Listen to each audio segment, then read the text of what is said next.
I know you guys, or at least I know you two, and I know your heart is that you deeply appreciate the churches in our community who are giving to the work that's being done here. You know the differences they make. Could you guys maybe speak to where you see, like, just affirm and not like the church, like just think in terms of God's people and the churches in this area.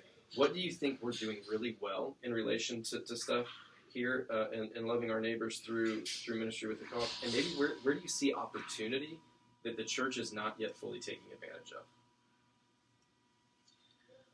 Well, one thing that I see is that the churches that support us, or as you said, just the family of God is doing really well for us, is the ones that come and give them themselves. I mean, the check every month is good. The food donations is obviously we need all of those things. But when I walk through this building, each day we're open, there's going to be anywhere between 25 and 40 volunteers here. Now, some of them are not even going to come in contact with our clients. Some of them are downstairs preparing the clothing or the food or whatever. But when I think about how much it takes in terms of, and I say this a lot, the volunteers are the heart and soul and spirit of this organization. Yes, there are some of us here that are paid to come in and do this. Yeah. We do it because we love it, but we're on staff. But the ones that really make the wheels turn, the ones by and large who are going to sit and listen to the stories or run downstairs to try to find a pair of shoes that's going to fit this child or find a coat that's going to fit the elderly lady that's coming, those are the volunteers. So that's one thing where I see God's people. And not just here, because we're connected with so many other ministries and organizations that we partner with, and they're all typically volunteer run. Right. And most of those volunteers are going to be connected to the church somehow. Okay. I really see that that's one way that the volunteers are getting outside, or the church members are getting outside the walls of the church. Cool. And coming and being the hands and feet of Jesus in the community. Cool. All right. We have one of our volunteers that she has a shirt that she wears, and on the back it says, "The church has left the building." And I think that's just great because, there's so many times it's, you leave church on Sunday or whenever you go to church, and it's, you're not out the door 2 minutes and you're back to your old self. Yeah. You're yelling at the kids or kicking the dog or whatever it is that you know you shouldn't be doing, but you're doing it. And, you come places like this and it just makes you feel like, I know I've got to behave like this all the time. I can't just do it, when I'm inside the church building. Right. Yeah. Anything to add? Yeah. Always, as I'm walking through, I'm amazed at a lot of our intake workers. Each of them kind of has a special gift on how they relate to clients. And I heard one actually, as he was finishing up, he turned to the lady and he says, "So, is there anything else we can do before you leave? I want you to leave encouraged." And I thought, man, that's powerful. And she was beaming. She says, "Oh, you've helped me so much." So, that, and this summer we had vacation Bible school for the kids during the summer, which a lot of churches, they'll take a week or so for that. And when you see those kids out there playing, and the people from the different churches that come in and they have their little sessions with them, you can look out and you can say, maybe when that kid becomes 30 years old, they can look back and say, somebody from such and such church, cared enough to do, and that. So that connection is ongoing. That spiritual connection is ongoing, and again, it's just exhibiting Christ to little kids that they might not in their everyday world see it that much. But when they see that people, they're taking their time during their summer to come do this for them, it may not hit them now, but it may hit them later on as well. And I'm always encouraged about that. Yeah. Okay. So where maybe some opportunities that are there? So part of this is coming because I know Shirley and I, we've had conversations where we talked about, because you guys are so invested in the meeting of physical, material, just real felt needs for people that are important for their survival and and just their livelihood. You don't get the opportunity to sit and do spiritual.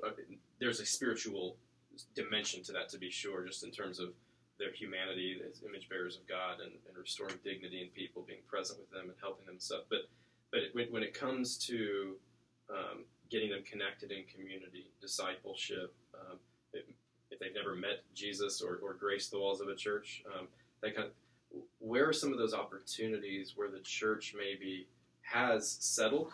And I don't want you to feel like you're criticizing the church, but maybe exhorting us a little bit to go, there are some opportunities that as God leads, because I know that there's more we can do in the lives of people who would like fall into your clientele, and seeing them thrive spiritually as well as materially and that kind of thing. So we're in real time. People are coming in and work's being done. Sorry if you have external noise. So, no worries.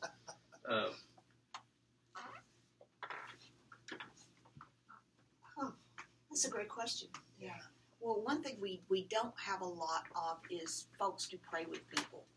You know, during the times people are here, there are some volunteers, some, especially the intake, the people that sit down with the clients and, you know, what do you need? You know, here's, you know, proof you live in Norcross, go through all the paperwork, computer, actually trying to assess the needs and then helping them. Some people feel comfortable praying with them, some people don't.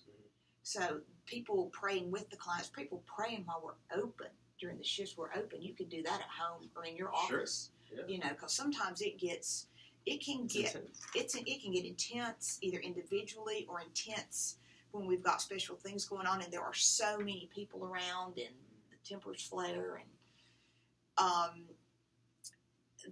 but those kind of needs, people that should, you know, come here or do it even when they're not here. Yeah. People to sit down and talk to people and figure out what they need. Yeah. Some people aren't comfortable sitting with clients. They'd rather be, you know, back here in the clothes closet or in the food pantry or somewhere helping on a outside basis. But there's a real need for people who can sit down with someone who's hurting and try to figure out how to help them. Yeah. Okay. And people are never more open, right, than when they're at points of greatest need. Correct. Mm-hmm. And so there's a timeliness to that, I think. And I don't know, I find that where I can't always as openly or readily share Christ or the gospel with people conversationally, if they let me pray for them, I can sort of like sneak it in through prayer, and also bring in there. And so I think one of the things we've talked about over the last couple of weeks in terms of what I've been preaching is saying we don't want to use love your neighbor as code language for evangelize. Like, we're talking about like tangible, active ways of serving and demonstrating the love of Christ to people. And the danger, in fact, in detaching sharing Christ and the gospel with people detached from that other piece. And so we're saying, don't go into that if you're not willing to do this here. And so prayer, that's a huge one. It's just so simple, too, what you can, doing that remotely or here on site. So, well, and Ellen talked about this, but so specifically that would be what we call our intake worker. Mm-hmm. And so while we have a lot of volunteers here, that is one area that we do lack right now, is the intake worker. And okay, so intake workers are getting to interview. They're kind of the first line of defense for a new client. They're taking all their information. So they get face-to-face, real-life interaction. You get deeply acquainted with their situation and all that. So you need personable, compassionate, high empathy, but also problem solvers probably, and that kind of thing for intake. Yes. Anything else about that task that you'd say, just kind of put out a recruiting pitch? Well, it's Monday, Wednesday, and Friday, if we want to know specifically when. Mm-hmm. Monday, Wednesday, Friday, 10 to 2. Okay. Saturday morning from 10 to 12, and Tuesday night from 6 to 8 p.m. Okay. So there are daytime and some nights and weekends. We just need some simple access database skills, very simple process that we use. Would need to be comfortable contacting utility companies and landlords if we're working through some of the financial piece. Mm-hmm. That's usually picked up pretty quickly in just 2 or 3 days of training. Okay. But the big piece is... So they come in for an ordinary shift, we'll sit with an intake worker, kind of learn the ropes, and then kind of be thrown out there to figure it out. We shadow as long as the new person wants to shadow. and then we let them, take Cool. over. But knowing that there's always people around, John and Ellen are always around to help them. Because even as long as we've been doing this, I'll be meeting with someone and I have to go, Ellen, what do you think? Where can we direct this person? Here's a situation that I don't know off the top of my head. Because aside from meeting the immediate needs, if they have situations, which they do, that we can't meet here, we want to make sure that we're connecting them with someone in the community that can address whatever their situation is. Okay.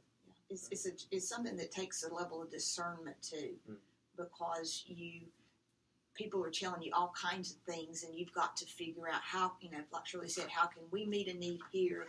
Where can we? What else is out there in the community to send them to? Yeah. The encouragement, but yet you've got to put a filter on it, because you can get really sucked into people's trauma and drama, and you've got to be able to discern. Okay, if I'm Christ, think of how we're talking about God here, so his level of discernment was beyond. I mean, he was, but you've still got to think of, okay, how do I treat these people with the love of Christ? But yet sometimes that love's tough. Sometimes that's, we can't help you. Yeah. You're not willing to do anything. We can't help you. You can't want somebody's healing or wholeness more than they want it. Exactly. We say that all the time. Yeah. Exactly. Yeah. We can't want it more than they do. And by the same token, I think, and you guys probably suffer from this as much as anybody, like you see the scope of the problem because of how many people are in the lines and through the doors. And I'm sure that gets overwhelming. And I know for me, I look at if you watch the news or you read the headline, you're just like, God, the brokenness, it just can be so consuming and like paralyzing. Like I can't even start because I can't do all of it. And yet I think what we see with Jesus is in the local places that he walks, it's minister to the one. It doesn't mean you're going to fix everybody. We see him in his humanity doing that. I think, so do for the one what you wish you could do for the many, so to speak. And what maybe you can't. Had a situation here just this past week where I saw a volunteer that was, visibly upset about what had happened and her encounter, and she was crying, and I said, part of this job is you have to have a tough skin, but you can't have a hard heart. Yeah. So you got to have the tough skin. You got some of this stuff needs to be able to roll off, but you can't have a hard heart. Yeah. And we always say tough but tender for men, like we want them to. So yeah.